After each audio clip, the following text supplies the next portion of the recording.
In front of me is Xiaomi 17 and today I would like to show you how you can set up Face Unlock.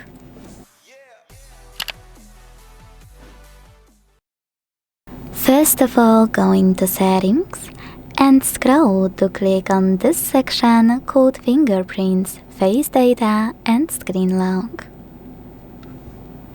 Now tap on Face Unlock here.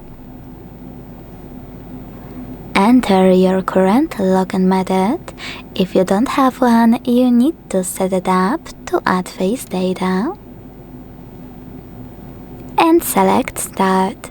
Following that, you will see Attention pop up.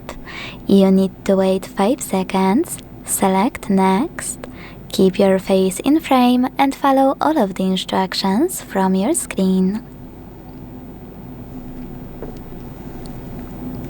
Now name your face data however you want to, if you want to, and choose OK.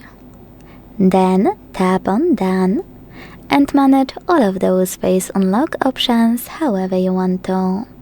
But make sure this one, Unlock using face data, is enabled. Without it, you won't be able to unlock your Xiaomi using face recognition. When you're ready, go back. And now let's test it. When I switch off my screen, turn it back on and look at it, I can see that Face Unlock is working properly. Thanks so much for watching. If you enjoyed this video, leave a like, comment and subscribe. Bye!